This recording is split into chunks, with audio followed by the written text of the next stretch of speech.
In relation to the woman, the circumcision regarding the woman is that a small amount of skin that is just above a small amount of skin is removed from what's known as the clitoral hood.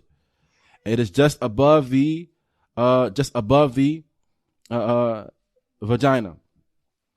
The legend at Da'ima mentions concerning this that al-khitan is from the sunan of al-fitra. The circumcision is from the sunan of al-fitra, based upon the narration of Abu Hurairah that comes in the two Sahihs.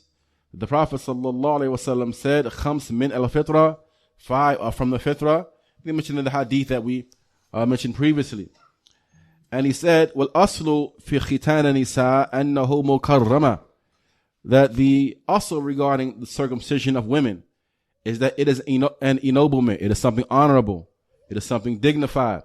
And this is based upon the hadith of Ad-Dhahak ibn Qais, may Allah be pleased with him, that he said, "Kana bil Medina imra'atun takhfad an-nisa," that there was a woman in Medina who used to circumcise the women. يقال لها Atiyah. Her name was Atiyah.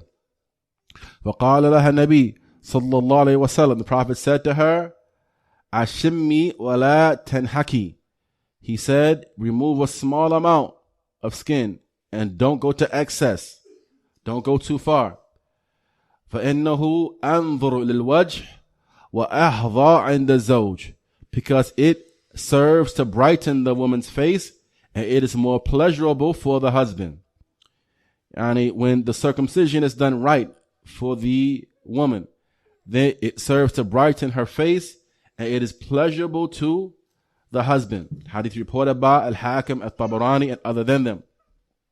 So why is it considered to be something that is pleasurable to the husband for the woman to get circumcised when it's done properly and correctly?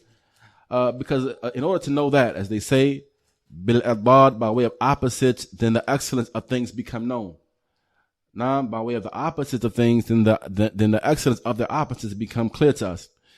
We know that in many of the countries, or some of the countries in Africa and other places, you find that they do what's called the pharaonic circumcision, or the pharaohic circumcision, in which they go into the woman's vaginal area and they totally remove her clitoris and they sew it back to as though she just has a hole small enough to urinate through. This in reality is genital mutilation. It is not the circumcision that is done according to the sunnah. But when the circumcision is done for the female in accordance with the sunnah, then the woman will actually get more pleasure from relations with her husband. Why? Because it exposes that area more. It exposes that area more. Now, when it is done in accordance with the pharaonic circumcision, it is believed that it will minimize the woman's, it'll minimize her sexual desire, thus causing her to be chaste and preventing her from being loose, if you will. Now, again, this is genital mutilation. It is not from the sunnah at all. So when it's done correctly, it will be more pleasurable for the woman and for the husband. And it will bring about light upon her face, or it will brighten her face.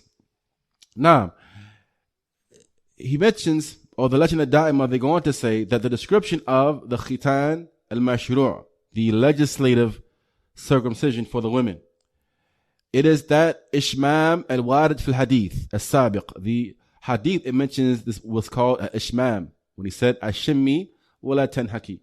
He mentioned to her, to Atiyah, ashimmi, meaning to take a small amount of skin, just a very small amount of skin, and don't go to excess, don't go too far. He says, wal ishmam huwa akh al yasir. It is taking a very small amount. Wa yakun biqat juz'an min al jild allati ka'iraf ad-dik. It is done by way of removing a small amount, just a small amount of skin from what's called from a small amount of skin, as we mentioned, is called the clitoral hood. It is resemblant to the piece of skin you're going to remove. It's resemblant to what's called the iraf ad-dik, or the rooster's comb. You know what the little thing that a rooster has on its head, the little skin like piece he has on his head. So imagine taking a small amount of that. Just a tip of that little piece that the rooster has upon its head. And that's all that is to be removed. Ma'am, he says, it is just above the makhraj al-bawl, just above the area where she urinates from. And it is not that you're going to go in and remove the entirety of the woman's clitoris. أما الصفة الواردة في السؤال ومسمى بالختان الفرعوني فلا تجوز. And this statement of the legend that comes in response to a question in which the questioner described what we mentioned to you, the pharaonic circumcision that is done in many countries of Africa, in Somalia and other places. You find them still practicing this to this day.